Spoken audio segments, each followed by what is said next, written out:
So, this would be episode 109 of the Buzzed Files. Technically 110. Yeah. After the last snafu of recording. Alright. Do you want to read this one? Kind of. Okay. Sam's gonna treat you guys to a creepypasta.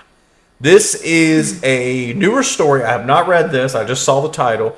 This was posted 20 hours ago. This is by Blank Robbie 99.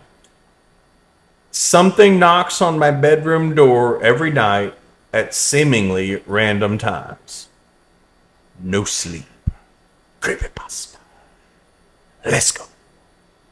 Are you excited? Yeah. I'll let me read like maybe the first paragraph and see how well I'm doing, and we'll go from there. Okay. All right. Because this is small. Oh my god, I've officially turned old. That's how I read them, and I'm like, Okay. I'm always like, For my whole life, something has been knocking on my bedroom door every night at random times. Sometimes I would hear it at 10 p.m. Other times at 4 in the morning. It was never loud enough to wake me, and sometimes if I pulled an all-nighter on my Xbox, I would faintly hear it through my headset. I would only ever hear it whenever it was dark outside. I'm just moving this closer. It never bothered me or scared me. My parents told me it was normal and not to worry about it. I trusted them, so I trusted the knocking. My parents would tell me that I would happen to know them too. Told me that it would happen to them too. Sorry. So that always made me feel better. I had to follow one simple demand. Never acknowledge the knocker in any way. All right. Right off the bat, Mom and Dad, I got some questions. Suspicious! Yeah, Mom and Dad, if your parents said, hey, sometimes someone's going to knock at your door in the middle of the night, just don't ever talk to it or anything. I'd be like, Just never talk to them. Mom, Dad, what the fuck did you just say? Like, what? I need clarification on what this may mean. Okay? No. I always thought it was strange, but I've grown so accustomed to it that I hardly even thought about it. It was almost comforting to hear the knocking and a reminder that it was there for me. Of course, I see now how creepy that really is. But the time that I thought of someone I didn't know knocking on my bedroom door every night being scary never crossed my mind. What? When you grow up with something for so long enough, no matter how unusual it can be to you, end up just getting used to it. And that's exactly what happened to me. Growing up, I've never had many friends. I've thought of myself as the introvert type, always afraid of social interaction or saying the wrong thing to people. I only really had one friend, Max. Me and Max met when we were 9 years old, and he was one and only friend for many years. Max and his family moved into the house next to ours. The day they moved in, my parents thought it would be fun to invite them over for dinner and get to know them. My dad forced me to hang out with their only child, Max. He was easy to talk to and watch the same movies and TV shows as me. I'm not very good at this, never mind. Okay, you don't want to do it? My dyslexia just kicked in. Dyslexia. All right. Where are we at? Okay. Sorry. It's okay. It's all right. Yeah, that's what I've said. Like, But see, when I read out loud to the youngest, I don't do that. But this is hard because of the way it's written. Yeah. That's why I told you when I was reading it on the laptop, it stretches like that one episode we did. It stretches it out so you can kind of. This you have to keep going like on the phone. You have to keep jumping down. That really. So that's where sometimes like I'm like, and then like. That just brought some middle school memories back. We. I'm 42 years old, and that still haunts me. Traumatized. We grew up together, hanging out nearly every day. One night in particular, Max came over for a sleepover on a Saturday night. We were both 15 at the time, so sleepovers were still a big deal to us. But this time it was different. Max insisted on spending the night at my house. We usually did sleepovers at his house because he had a nice gaming setup and we would play for hours. I was at his house so much our parents used to joke about it being my second home and my second family. But of course, the other reason I never invited him over was the knocker. My parents told me not to tell anyone about the knocker, mostly because they thought people would think I was crazy. It wasn't until I was 10 years old that I found out not everyone has their own door knocker.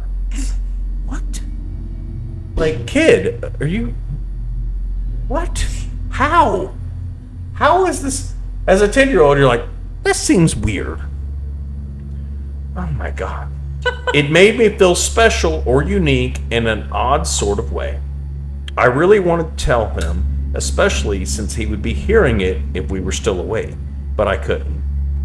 When you're a kid, your biggest fear is getting in trouble, and I didn't want my parents to find out I told him. All I could do was hope it would knock whenever we were sleeping. That's so... Max came over to my house around 7 p.m., just after dinner time for both of our families. We spent the next couple of hours playing video games on my Xbox. The longer we were awake, the more aware I became of the time. At 10:15, my mother called me over to her room. She looked worried. She pulled me into her bedroom, closed the door, and spoke in a quiet voice. You need to get Max to go to sleep. I didn't need to ask her why. I already knew, and I was worried about it myself. I don't think he will. He usually stays up really late. She cursed under her breath. I was starting to panic myself. Put that boy to fucking sleep now. Give him some Benadryl. I've never seen my mother so worried. Okay, well, just try to get him to go to sleep. If he hears it, tell him it's nothing. I can't make him go home. His parents told me they needed a break, she said. I nodded. All I could do in this situation was try to do what she said. I walked back to my room and I got right to it. Hey, Max, we have to go to bed soon. My mom told me she needs us to. Max looked at me confused. What? Why? We usually stay up way longer than this. I was about to sputter out something about how we would get in trouble, but before I could mutter out a word, it happened. Knock, knock. It was a gentle knock, as it normally was. The knocking came much earlier than usual tonight. My eyes widened and I put a finger over my lips, but Max didn't listen to my gesture. What was that? Is that your mom? I shook my head no and put a finger over my lips She again. said, yeah, that's my mom saying it's time to go to bed. But Max wouldn't listen to me. Who is that? He asked in a much louder voice than I would have liked. I didn't know what to expect. I've always followed the rules, so I had no idea what would happen if I didn't. And Max was definitely breaking it. He had acknowledged it. We stood there in silence for about a minute, both of us not saying anything. For a small second in our silence, I considered the possibility of the knocking to be my parents trying to get us to go to bed or playing an awful joke on us.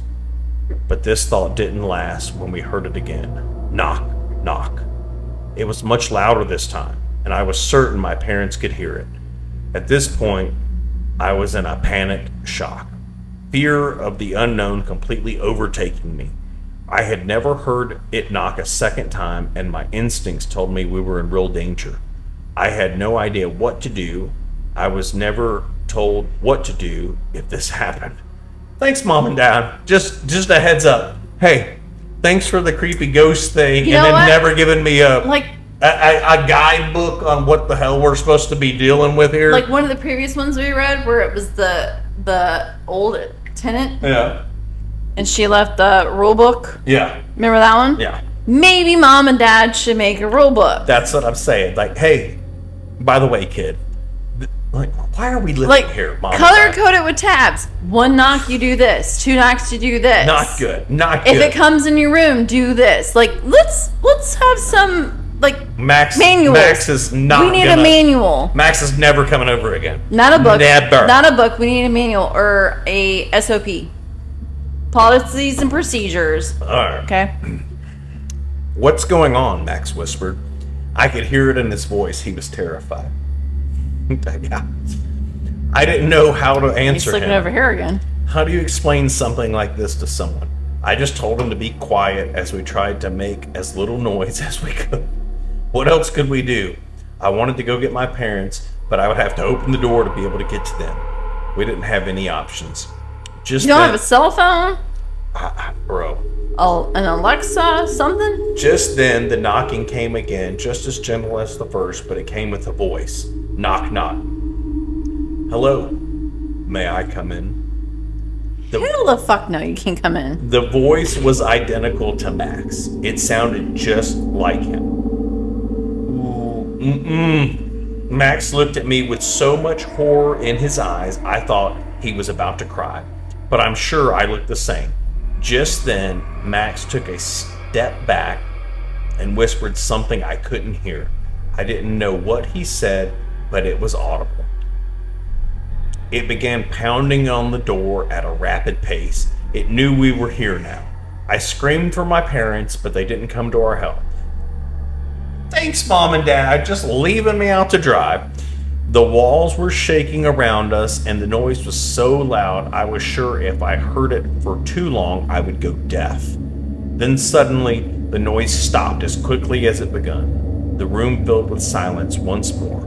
For a moment, I thought it was gone, but the feeling of relief was short-lived when I saw the light in my closet turn on. Hell no! Run! Just behind the door frames, I could see a large black shape so wide it almost took up the whole closet. Something's watching me. The only visible part of its body being its eyes. They were huge. The two eyes almost a foot apart from each other. They were an impossibly dark, yet bright green. It's a color I can't describe, a color that no human should be able to see. Whatever this was, it had no business here. The lights were turned off, then we heard it again. Knock, knock, knock. It was knocking on my bedroom door again. This time, the noises were being a second delayed from each other. The sound of Max's laughter echoing from the other side. Max was now openly crying, shaking so badly I thought he would have a seizure. He was whispering under his breath, I'm sorry, I'm sorry, I'm so sorry. I couldn't tell if he was saying it to me or himself. Then I had an idea. We would get out of the room through my window, which led into the backyard. I screamed at Max to open the window, and he began to frantically pull on it. I looked at the door, and it looked like it was beginning to break down through its frame. Eventually, Max pulled the window open, then whatever was hitting the door instantly stopped. I didn't know what was going to happen next, but I wasn't going to stick around and see. Max was yelling at me to go, and I ran towards the window at a great speed. Right as I stepped outside, the window slammed shut. Max was pulling onto the window on the other side. I could see the fear in his eyes. I wanted to help him, but I couldn't. The window only opened on the inside. I was forced to do nothing, watch, and hope he would find a way out. I jumped as I heard the door being knocked down from the other side. It was so loud, I was sure it woke the whole street. I watched in complete despair as I saw Max for the last time. He was screaming and looking helplessly at me with a kind of desperation and sadness in his eyes I hope nobody has to see. I simply blinked. Bro. I simply blinked and he was gone, vanishing as if he never existed in the first place. The whole neighborhood being as quiet as it usually was. I just stood there at the window, frozen. The reality of the situation kicked in after a few seconds, and I ran back inside as fast as my legs would allow me to my room, but I didn't see him. I turned around to see my parents at my door, both of them angry. "What are you doing?" my dad said in a defeated, pissed-off tone. Now I was angry. "What are you talking about? Max disappeared. He's gone. I was screaming for you guys. I yelled." "Who the hell is Max? Go to fucking sleep." We'll talk about this in the morning, my mom said, sounding even more pissed off than my dad. My dad flashed me a look, and with that, they both turned around and walked away. I was left alone in my room, confused and angry. I couldn't sleep for the rest of the night. There was too much to think about. Where did Max go? Why is my mother acting like he wasn't just there? The next morning, I tried to explain to my parents what happened, but they claimed they had no idea who Max was. I looked next door to see a completely different family moved in, as they had lived there for years. I couldn't find any pictures of me and Max. I couldn't find any pictures me and Max had together. Couldn't find him in my yearbook photos, and nobody ever knew who he was after I started asking around. I couldn't even find any trace of him. I've been trying for years. When I became old enough, I moved out and cut all contact with my parents. They didn't help me when I needed them, and they never tried to warn Max or his parents. After the night Max got taken, I only spoke to them when I had to, but they didn't really seem to care. I'm much older now and still only talk in emergency situations. I never heard the knocking again, and it had stopped completely. It was at first difficult to adjust to the new change, but look at that beer. That beer just moved. I swear to God. It's because of the condensation. It's moving on the water. It was creepy as hell. Did you see that? No. It literally, look. It's the condensation. You're leaning it down with your arm.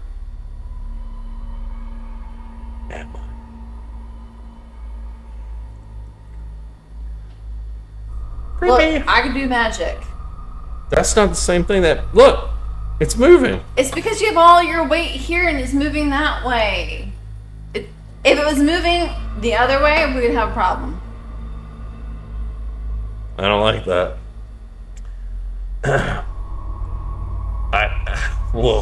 I still think about Max every day, my childhood best friend. My best friend that nobody remembers. He didn't deserve his fate, and I find myself nowadays wishing I had warned him and ignored my parents' rule. I don't know what that thing was or what its purpose was, but I'm better off not thinking about it. All I know is next time I hear that familiar knock, I'm ignoring it. That's pretty good. I like that. Sounds like you got sucked into a video game. A video game? Well, I moved it away so nobody can hear me breathing. Yeah, you breathe. You're a heavy breather. That's pretty good. I like that. My septum is crooked. Blank Robbie 99 on Reddit. So here's the funny thing. I'm going to comment on this thing and say, hey, I read your podcast on, or read your story on my podcast. It's blah, blah, blah. And he's going to tune in and just hear you burp randomly throughout the podcast and be like, what the fuck are these people doing? So, Blink Robbie 99. If you haven't watched our other episodes, it's kind of a vibe, kind of a thing that happens. I'm sorry. It's okay. It's not the typical no sleep reads that we do. He made me do a funnel in the first original one Episode 108. That got fucked up. Oh, I like the story though. So some of these are good. Like this is like a brand new, is like I said, it's 20 hours ago it was posted. So there's one. I feel stupid I couldn't read it. It's fun. They're hard. Like I told you, it's hard to read on the phone because of how quick the lines. I've said this so many times. It just because it's like 6 or 7, and then your next line, and it's small print. It's way easier. That episode we did with the laptop was way easier. Maybe we need to do that going forward. But yeah, I kind of liked it. Yeah. What? No? No, I like the story. Yeah. I just feel stupid. Oh, you don't have to worry about it. And now it's broadcast. You read fine. Like, it's hard to read. I got to get you... Some of these podcasts, like... I like reading out loud to, like, our youngest, and I used to do it with our oldest when he was young. I used to like to do the different, like, tones, like, the ups and the downs, and when you got excited and stuff like that. I always find enjoyment in that. And I have no problem speaking in front of people, especially if I have something that's already pre-written that I wrote, because I always have to present. I always have to present. Like, I present at least every other week I know, in front of that's somebody. fine. It's fine. Well, I enjoyed the story. We'll do one next week, probably too. I like finding shorter ones like that. I like the shorter ones. I don't like the ones that are like take you an hour to read through them. I mean, that's fine. Like if you're reading them by yourself or Do you're you listening like to a mine? What?